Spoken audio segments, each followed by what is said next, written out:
Hi, boys and girls. We're going to do some more reading pages in our Nat Geo workbook today. We're going to try to finish them off so that we can start our new letter. When you open it up, here's where we left off with.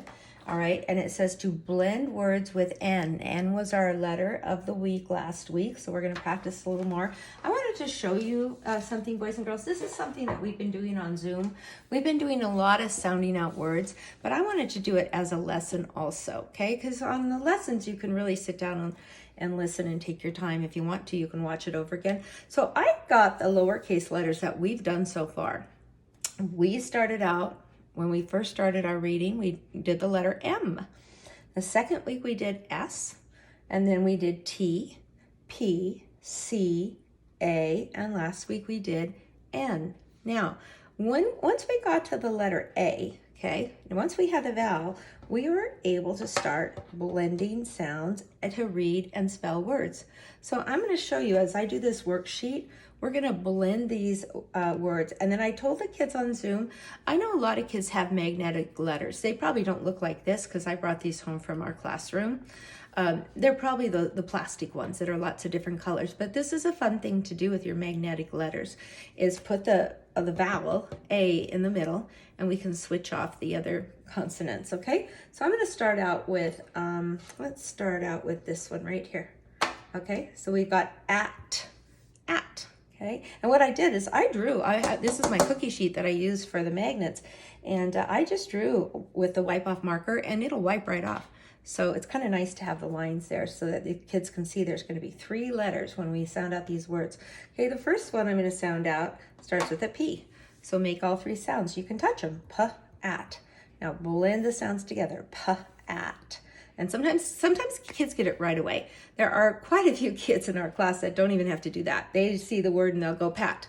But even those kids sometimes guess when they see the 3 letters. So it's good to do this. P, at. And then pat. Sometimes it takes a few times. Pat.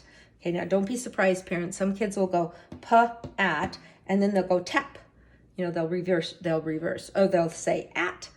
And then I say, hey, what happened to the P? So sometimes it takes a little practice to get all 3 sounds. Okay, so we got the word pat. And then I'm going to put that T back. I'll put it here. Switch these around. And now I'm going to write the word nap. Nap. Okay, that's the first word on our worksheet right here. The first 2 words, I should say.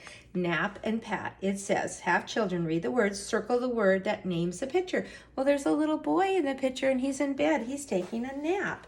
So I'm going to circle the word nap and I'll X out the next one, okay? All right, I'm going to go across. And now we have, I'm going to just switch these 2. Look, I'm going to put the P here and the N here, and I just sounded out the word p-an. I didn't sound it out, I mean, I made it. P-an. Pan. We've got the word pan, and then let's put, I'm going to leave the A there. I'm just leaving that A there. It's going to be there the whole time. Go back to at and put a C in front. I bet you guys can get that one. At. Cat. Okay, on our worksheet, you've got 2 choices. Look at the picture of the pan. You're going to have to circle the word pan and X out the other one. Now, okay, let's go ahead and do this one. I can leave this here, and we're going to put an S here. We just turned cat into s-at. I'll hold this up a little. I'm going to move this closer so you can see it better. S-at. Sat. Like I sat in a chair. And then let's do this. Boy, these magnets are they're really stick to this. Okay, now we're gonna go and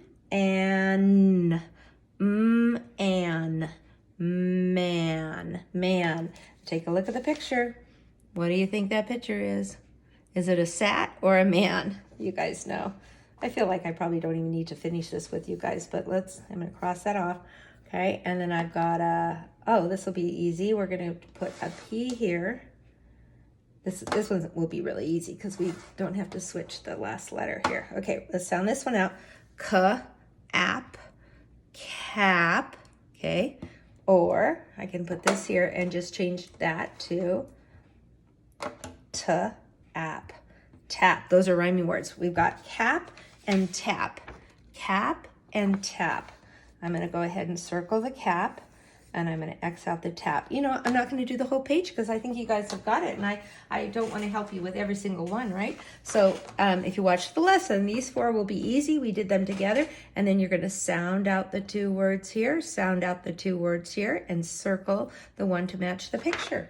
Okay, now on the back of this one, it says, have each child draw a favorite place, so that when we did the page yesterday, Hans's little house, we drew a picture of where does the story take place. Well, Hansa and his wife and children lived on the farm in a little house. It was a little hut with a straw roof.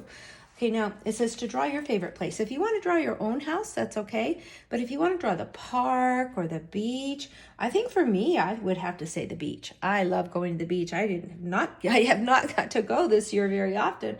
I did go a few times, but I shouldn't say that. I went to Carmel around the 4th of July with my family. That was a beautiful beach. But I'm going to go ahead and draw a sun up here. Oh, forgot to mention, these pictures up here, these are your 5 senses, okay? And we probably will end up doing a science lesson on our 5 senses, but we just have so much to do. Okay, it says, when you're describing your place and drawing a picture, use your eyes. What do you see? Use your ears. What do you hear? Use your nose. What do you smell? Use your hands. What do you touch? And use your mouth. What do you taste? So when I think about the beach, I'm going to start out with what I see. I see a sun when I go to the beach. I see waves, water, and then I see the sand. So I'll just kind of put the sand here. I'm going to draw a picture of me. I'll hold it up a little bit. Laying on my towel. When I like going to the beach, I like taking my dog. Romeo loves the beach. Okay, and I'm laying on my towel. You know what? I will draw even my swimsuit. And here's my legs, and I'm laying, and I'm probably reading a book, because when I go to the beach, I love to read. Okay, now I'm going to finish this later, but what do I see? I'm laying on the blanket. I'll add Romeo later. This is the sand. I could draw some kids over here making a sandcastle. Here's the waves. Here's the sun. What do I hear? I probably hear the waves, right? I probably hear maybe if there's any wind. I probably hear children swimming. What do I smell? When you go to the beach, do you smell anything?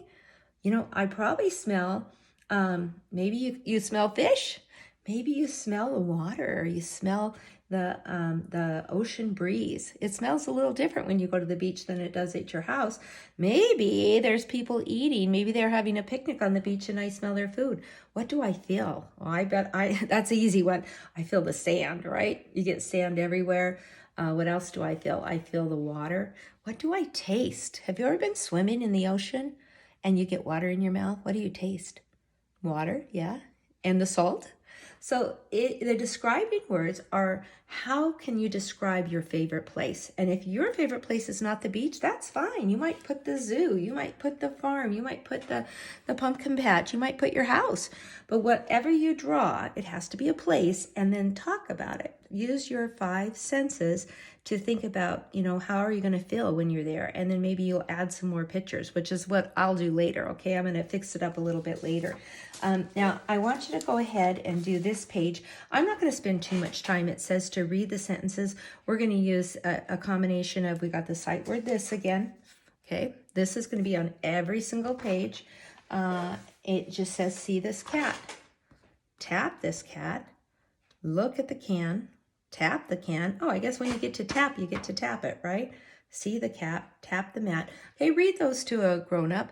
And then on the back, parents, I'm sorry about this. What they want us to do is, it says, after discussing the tale of the three little pigs. Now, I did not bring that home from school, and I don't want to wait another day to do this lesson. So I think most of the kids have heard the story of the 3 little pigs. I might look for a story on Seesaw like I did the 3 little bears, okay? But if your child knows the 3 little pigs, it just says, how are Hans's little house and the 3 little pigs alike? Have children choose one idea to write and draw in the oval. If you remember the story of the 3 little pigs, there was a wolf, right? The wolf came to the 3 pigs' house and said, little piggy, let me in. And they said, not by the hair of my chinny chin chin. And the wolf said, then I'll have then I'll puff, and I'll blow your house in, right? And he did. He blew down the house that was made out of sticks. He blew down the house that was made out of straw, but he didn't blow down the house that was made out of bricks, right? That's basically the little story of the three little pigs. Well, how were the three little pigs' house alike from Hans's house? Any guesses? Well, Hans's house was made out of straw too, wasn't it? Right? Did Hansa have pigs at his house? He did for a little while. So I think that's what we should draw. We'll just draw. How are they alike? Well, they were both little huts. Okay, and they were made out of straw. I'm going to go put that chimney. I remember they had chimneys too, because remember the third in the little pig's house?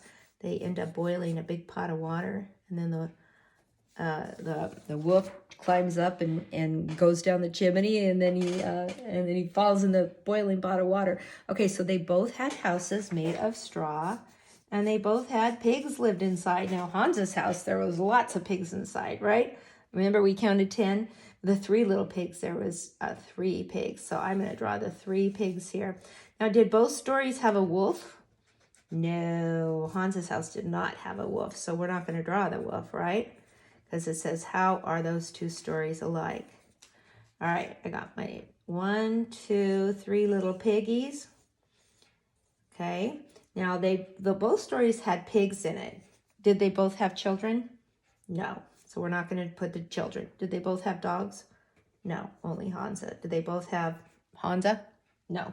So we're just going to do the 3 pigs. I got 1, 2. I'll put another one here. Little piggy, let me in. Not by the hair of my chinny chin chin. Okay, so those stories were alike because they both had houses made out of straw and they both had pigs as the characters. And that's it. Now we're all caught up and we're ready to do our H pages. Okay, thank you. Don't forget to take a picture of at least one of those sides so that I know you did your work, okay? Bye-bye.